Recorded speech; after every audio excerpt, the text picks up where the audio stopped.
Bonsoir, le journal ce soir aura à nouveau une durée réduite en raison de la grève qui se poursuit dans l'audiovisuel public et de ses conséquences à la rédaction de France 2. Celle-ci est en grève aujourd'hui et jusqu'à minuit. Nous y reviendrons dans un instant.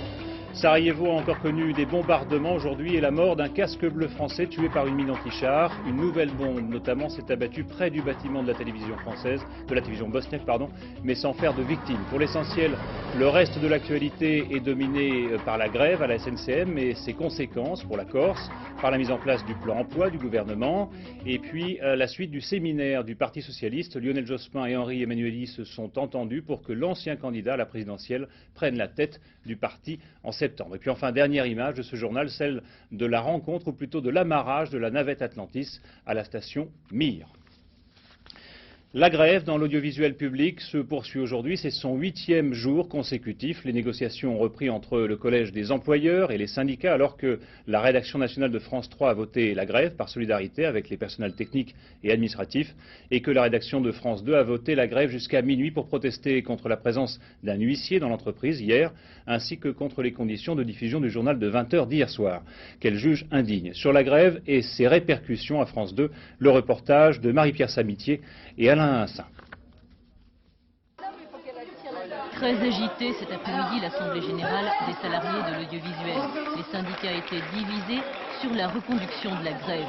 Fortement contesté, le représentant de Force ouvrière a appelé une nouvelle fois à reprendre le travail, de même que la CFDT, et ce pour la première fois depuis le début du conflit. À l'opposé, la CGT demandait le durcissement du mouvement et menaçait de l'étendre dans les grandes entreprises publiques.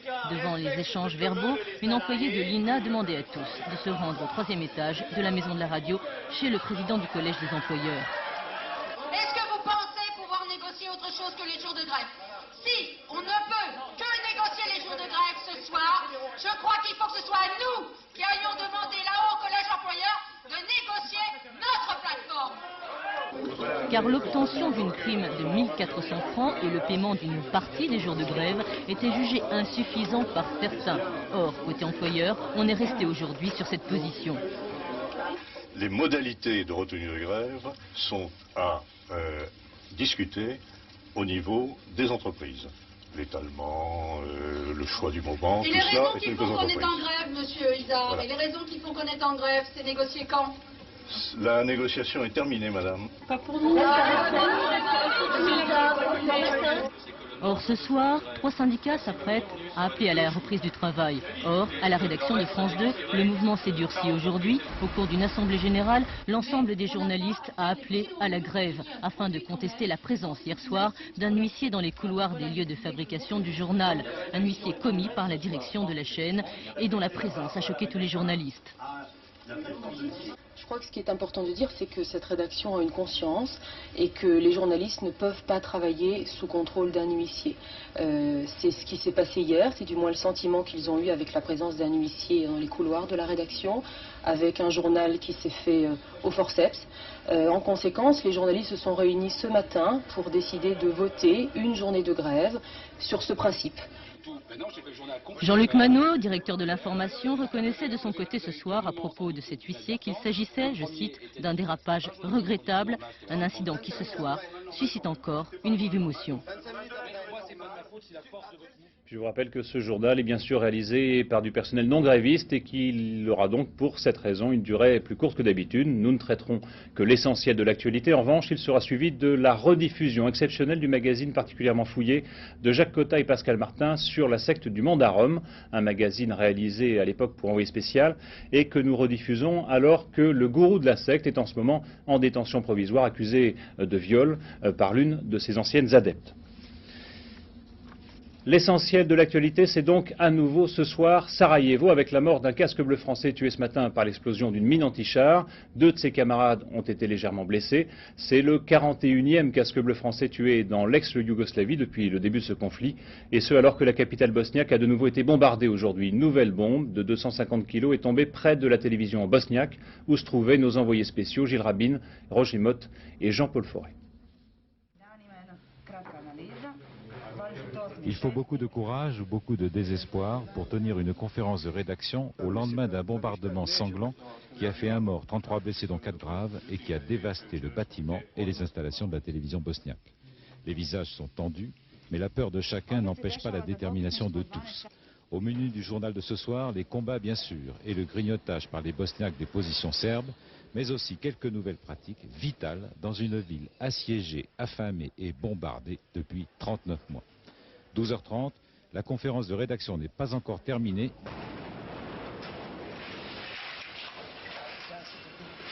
Nouvelle bombe, aussi puissante que celle d'hier. Début de panique, mais à force dans Sarajevo, on parvient à garder sa dignité, même dans l'affolement le plus extrême.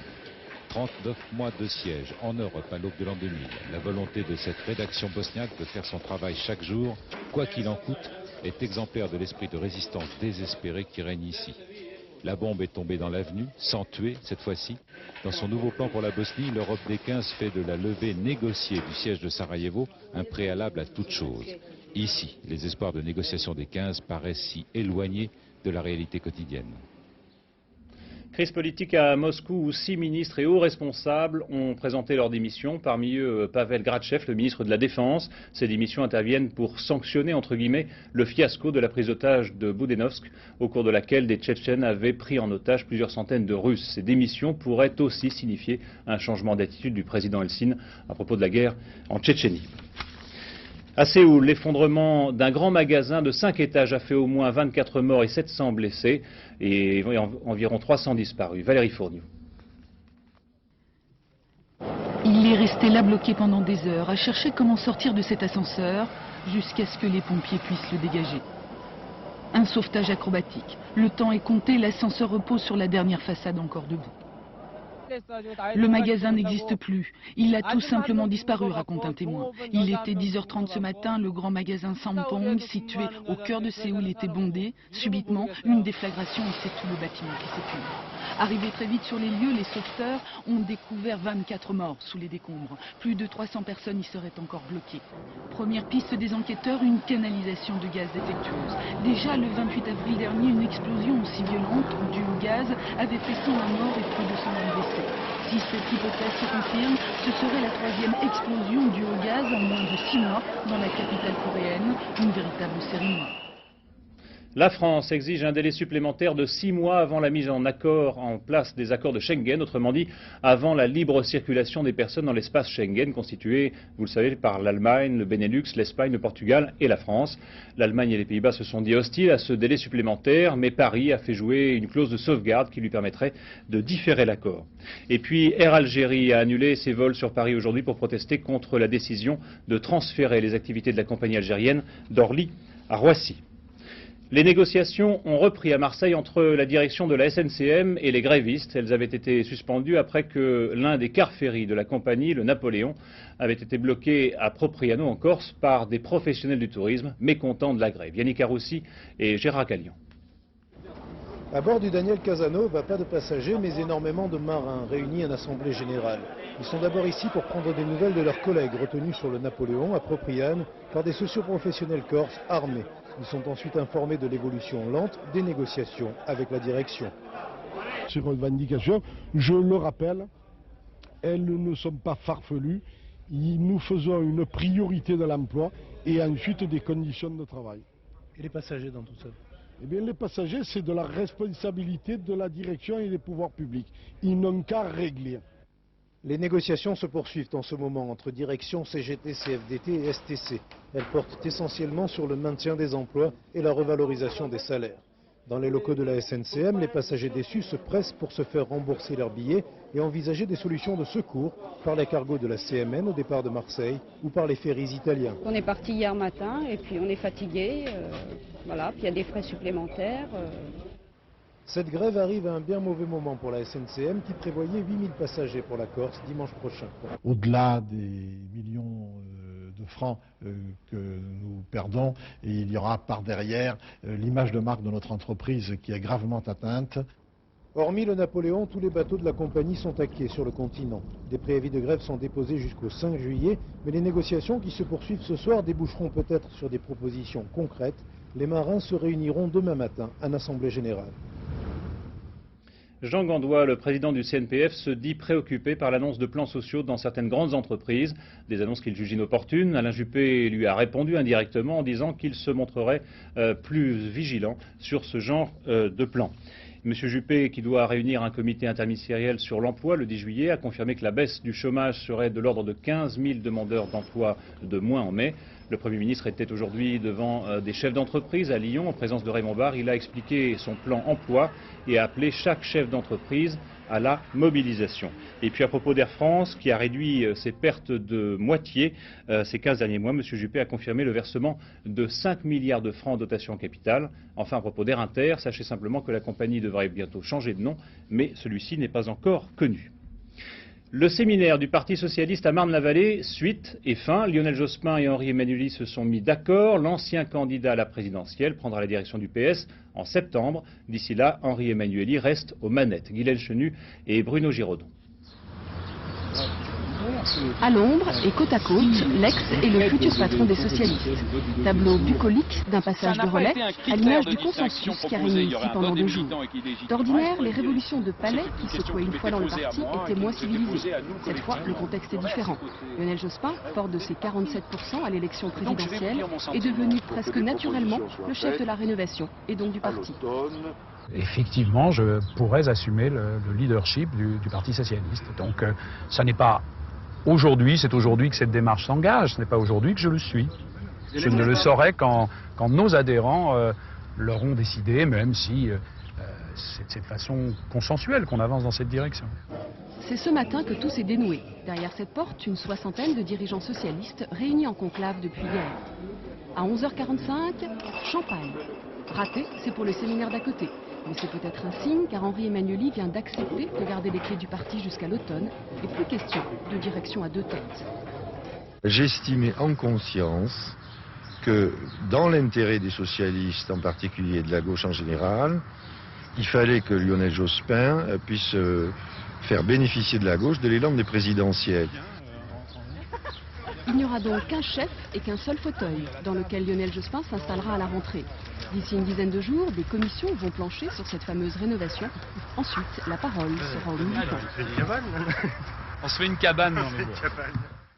Le juge Van Riebeeck fait encore parler de lui. Dans une lettre à l'un de ses collègues de Nanterre, il estime que les rôles joués par Gérard Longuet et Alain Madelin dans le financement du PR pourraient les amener à comparaître devant la Cour de justice de la République. Le Rainbow Warrior, le navire de Greenpeace, n'a pas pu s'ancrer au quai d'honneur de Papeete en Polynésie. Il a dû accoster dans la zone industrielle à l'écart de la ville. Greenpeace, vous le savez, engage une campagne de protestation contre la reprise de tirs nucléaires à Mururoa. Au ministère de la Défense à Paris, on indiquait aujourd'hui qu'une délégation de Greenpeace pourrait être admise à se rendre sur l'atoll. Parmi les personnalités qui attendaient l'arrivée du Rainbow Warrior à Papeete, Monseigneur Gaillot. Je reviens dans ce pays en pèlerin de la paix pour protester avec les Polynésiens et avec les églises contre les essais nucléaires. Car reprendre les essais nucléaires, c'est reprendre la course aux armements. Et qui pourrait l'accepter? Ce voyage sur le Rainbow Warrior, vous ne le redoutez pas un peu? Ah non, non, non, c'est un risque à prendre. Je crois que ça sera parlant pour l'opinion publique et en particulier pour les Français. Vous êtes un familier de la mer? Oui, j'ai encore le pied marin. C'est ce que l'on appelle l'heure de vérité pour les 665 000 candidats au bac. Les résultats sont affichés un peu partout en France à partir d'aujourd'hui. Exemple à Caen, entre cris et chuchotements, avec Chantal Kimerlin et Dominique Merlin. Et chaque année, depuis presque 200 ans, il y a ceux qui pleurent sur leur échec et ceux qui rient. Ça y est, vous l'avez? Ouais, ça y est. Ouais. Oh, je l'ai!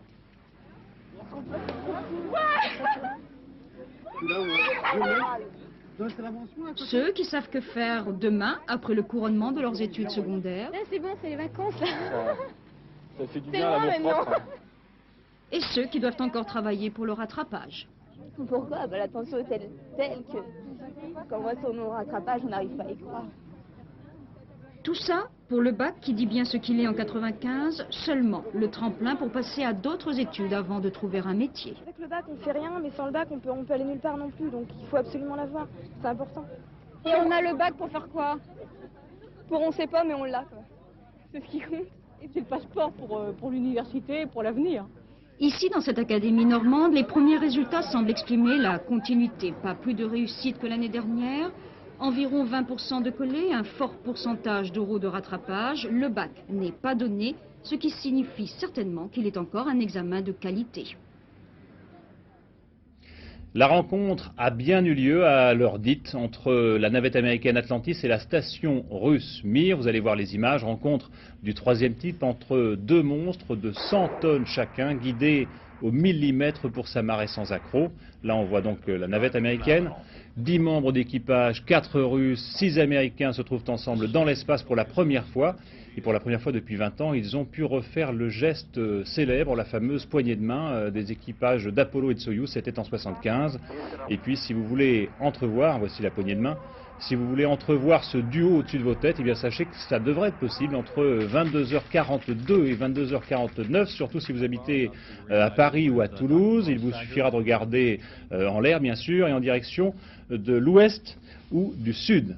Voilà, fin de cette édition, enfin un mot de tennis avant de terminer, pardon, avec la qualification de Cédric Pioline, le Français, face à Jim Courier, qui l'a battu en 3-7, 6-4, 6-4 et 6-4. Ce journal est terminé, merci de l'avoir suivi. À 20h55, vous retrouverez bien sûr Envoyé spécial, avec notamment un reportage sur les armes aux USA, qui sont la première cause de mortalité des enfants. Et puis un autre très beau reportage de Christian Autin sur la tragédie des femmes algériennes. Mais tout de suite, je vous le rappelle, en raison donc de la grève, une rediffusion, une enquête de Jacques Cotta et Marcel Martin sur la secte du monde à Rome, alors que l'Assemblée a voté aujourd'hui à l'unanimité la création d'une commission d'enquête sur les sectes en France. À 13h demain, vous retrouverez bien sûr Daniel Bilalian. Bonne soirée sur France 2.